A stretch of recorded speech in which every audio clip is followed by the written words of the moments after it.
This was a case where all the evidence pointed the investigation in one direction, but as time moved on, this would change. A mysterious fire, some missing jewelry, and the evidence at the scene leaves detectives baffled.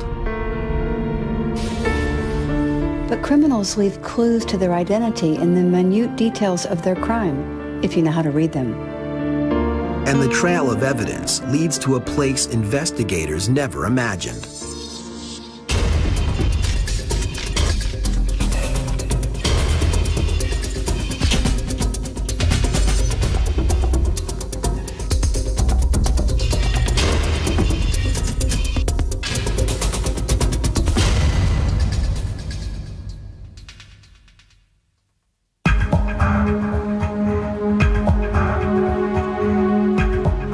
Orlando, Florida, known for its bustling theme parks and tourist attractions, is also home to hundreds of quiet residential neighborhoods. But on one particular November evening, the calm is shattered by the sounds of fire trucks racing to the Murchison Terrace housing project. Lieutenant Daniel Fleming of the Orlando Fire Department is one of the first to arrive at the scene. When we arrived on scene, the neighbor met us at the front door and said he had an odor of smoke. So we went to the apartment next door and banged on the door. We're unable to raise anybody's attention, so we went ahead and forced the door open. At that point, we realized it was fully charged with smoke. But once the smoke begins to clear, firefighters realize the apartment isn't empty. As we were extinguishing the fire, we found the body of an elderly lady sitting in a chair. TV was still on, apparently watching television, when she succumbed to smoke. We pulled her out, made several attempts to revive her, but were unable to. The woman is Thelma Reed, a resident who lived alone in the apartment for many years.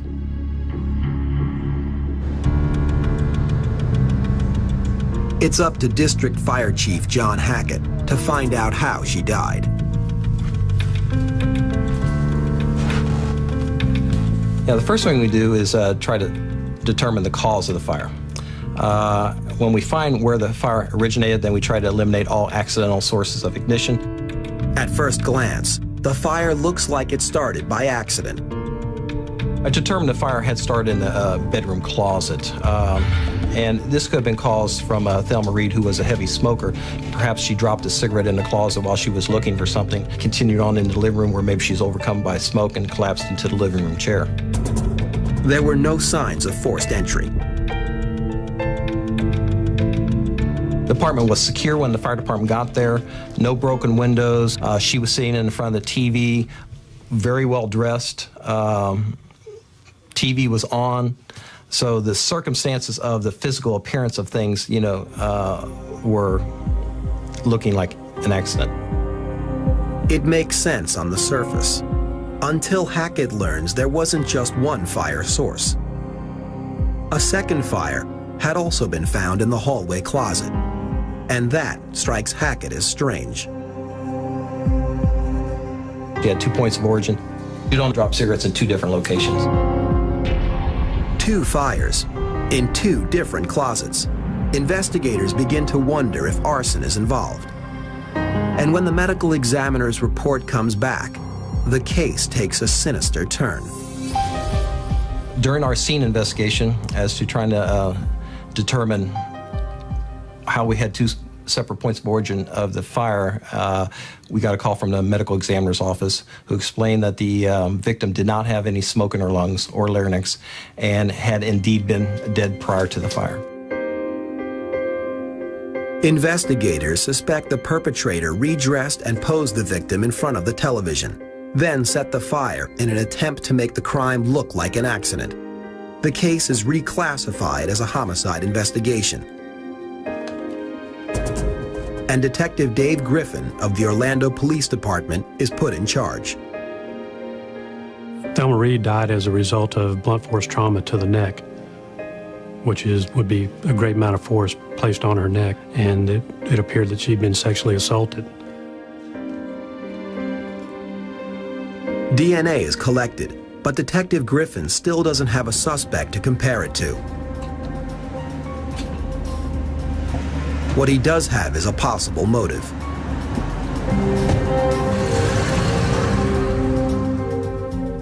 We knew that Thelma Reed was a poor widow. She lived in a poor neighborhood.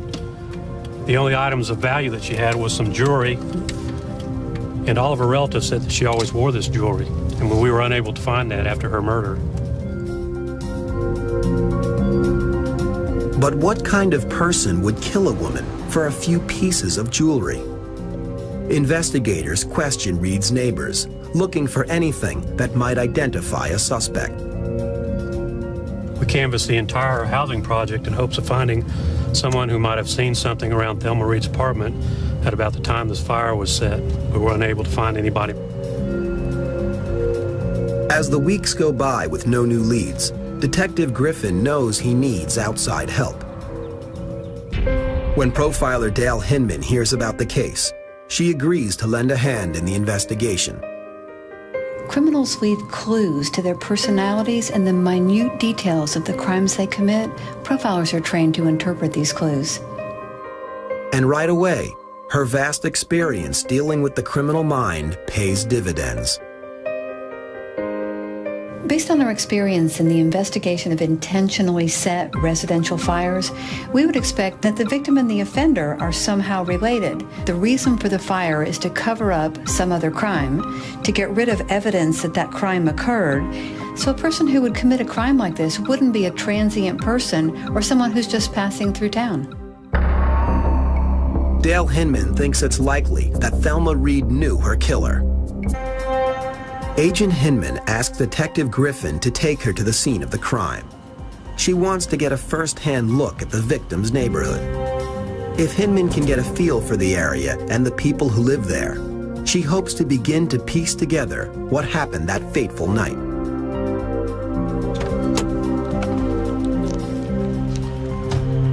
This is the area where Miss Reed lived at the time of her death.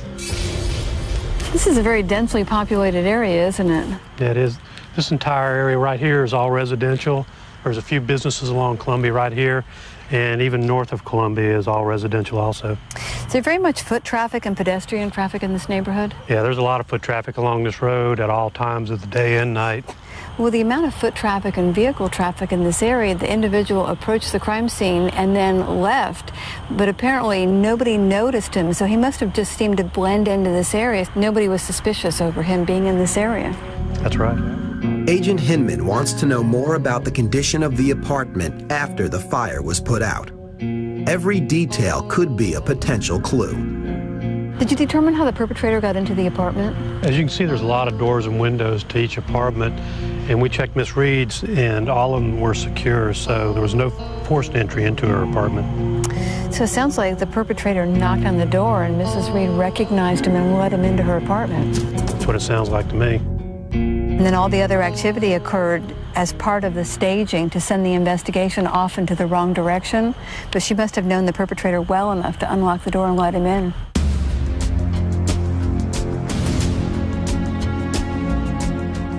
Hinman's profile of a killer who knows the victim and blends into the community gives Detective Griffin a place to start.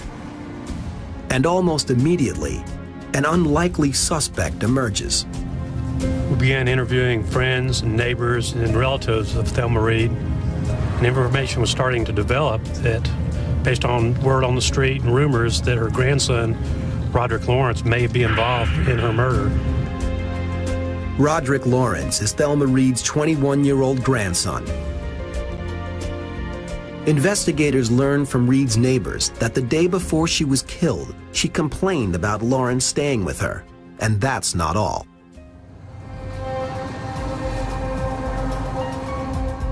It was rumored that he'd had an argument with his grandmother just prior to the murder about money. Could the argument have led to her death? The grandson also exhibits other disturbing signs. We interviewed Roderick's relatives, and information came to us that his behavior had changed since the murder of his grandmother. He became irritable, quit eating, he stopped going to school. Is this the behavior of a grieving grandson, or is Lawrence trying to hide something? As a profiler, I have noticed that suspects frequently exhibit a significant change in behavior after committing a homicide. Roderick Lawrence's mother reported that he started acting very strangely after his grandmother was murdered. And detectives uncover another troubling piece of information. When investigators looked into his background, they discovered that as a child, Roderick Lawrence had tried to set a neighbor's house on fire more than once. The more they learned about him, the more suspicious they became. Those suspicions only deepen when Reed's family comes forward with potentially incriminating evidence. Roderick's mother, Miss Lawrence, contacted me and stated that she'd found a coat and a mask in her house. She believed it had the smell of smoke on it and was suspicious that Roderick may have brought that coat into her apartment. Determined to find out the real story, Detective Griffin brings Lawrence in for questioning. Roderick agreed to come into the Orlando Police Department to be interviewed. During this time, he stated that he had nothing to do with his grandmother's death. Stated that on the night of the murder, he was with his girlfriend, staying with her. We were never able to locate this girlfriend. Up next, a web of circumstantial evidence and strange behavior. But does it mean he's guilty? After the discovery of a smoke-scented coat, Thelma Reed's 21-year-old grandson, Roderick Lawrence, is the prime suspect in her death. Roderick Lawrence's strange behavior suggested that he was somehow involved in his grandmother's murder. He had the opportunity to commit the crime, he had access to her apartment, and he would know where his grandmother kept her valuables.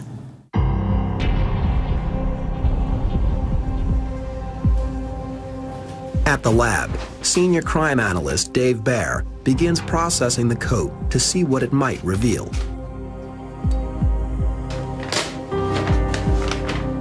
Even though the coat smelled of smoke, we had no way of tying that to the case, but we went ahead and processed it for any other evidence that might have been on it that could tie it to the scene.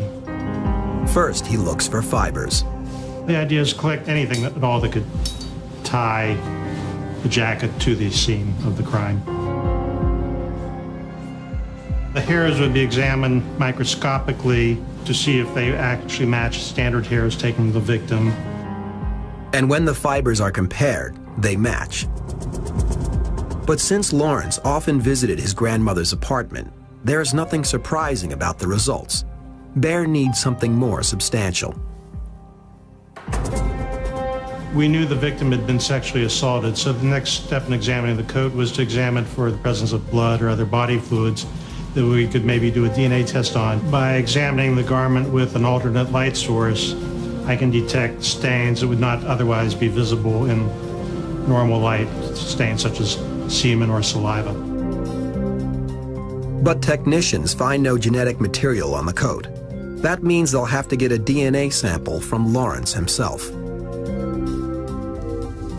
Roderick Lawrence agreed to give us a sample of his blood to be compared with evidence at the scene. With the results of this test, we wouldn't need a confession or any other evidence to indicate whether he was involved in this case or not.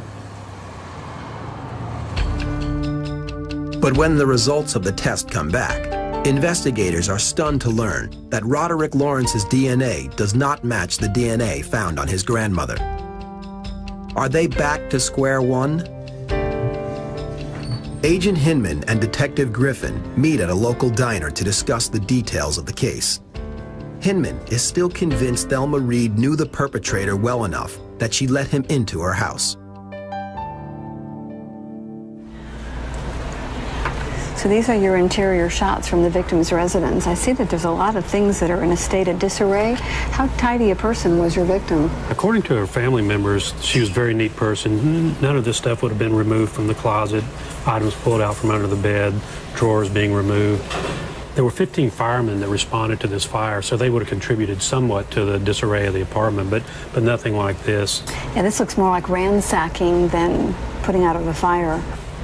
The open drawer and the things pulled out from underneath the bed looked like an individual was looking for money or jewelry or other small items that might be hidden. This looks more like an individual who was youthful, because when we see individuals who are more experienced as burglars, they can open the drawer and look around and then close the drawer back and then pull the next one open. This looks more like messy, juvenile type of ransacking. Agent Hinman remains confident that whoever is responsible for Thelma Reed's death is young, inexperienced, and knew the victim. And his motive also seems obvious. Was the victim known to have a lot of money, cash or jewelry in this residence? The family said that Miss Reed had about $200 in cash and a credit card. She always wore some necklaces and rings that, you know, were her prized possession. The only things, we did find the cash and we also found the credit card, but we were unable to locate the rings and the necklaces that she supposedly already wore. Investigators don't know why the intruder didn't find the cash, but taking the jewelry is a clue to Agent Hinman. Well, this would mean the offender had been there before and had some prior knowledge about what he expected to find in this home. With no physical evidence to link Lawrence to the crime scene, investigators begin to look for another suspect, someone who might be connected to the grandson. Perhaps his sudden change in personality is a result of the fact that he suspects he may have introduced this individual to his grandmother on some previous occasion. So perhaps we should be looking for someone who is a friend or an associate of the grandson who has had some contact with Mrs. Reed in the past. The police are ready to take a harder look at Lawrence's friends when the case takes a deadly turn. At a nearby park, a woman named Ann Mintner is killed in broad daylight. Ann Mintner was walking with a friend around Lake Davis for exercise, and a black male on a bicycle approached him in an apparent robbery. Miss Mintner attempted to flee and was shot.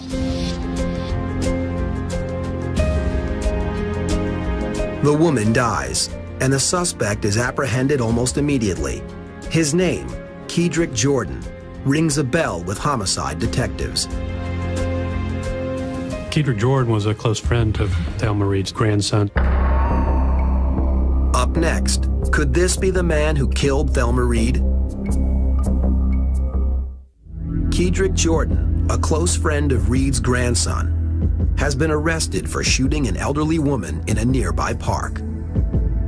Could he also be responsible for the death of Thelma Reed? Even though the cause of death was different, both of the victims were elderly, they were vulnerable, robbery was at least part of the motive, they would have been easy to overpower, so the same person could be responsible for both of these crimes. When investigators examine Jordan's past, they're convinced they found the man they've been looking for. Jordan had a history for robbery. He was youthful. He was a friend of the victim's grandson, and he had been to Mrs. Reed's apartment in the past. She would have recognized him and let him in. When Jordan is questioned about Thelma Reed's homicide, he denies any involvement. But surprisingly, he does agree to a DNA test, and the results don't back up his story. We received evidence from the Department of Law Enforcement that the blood sample that we'd obtained from Kedrick Jordan matched the biological evidence that we received from the sexual battery of Thelma Reed. In the face of this irrefutable evidence, Kedrick Jordan pleads guilty to the murder of Thelma Reed and goes to trial on the Ann Mintner case. Kedrick Jordan was convicted of first-degree murder and sexual battery of Thelma Reed, and he was convicted and sentenced to life in prison. In the Ann Mintner case, he was convicted of first-degree murder and attempted robbery and was sentenced to the death penalty.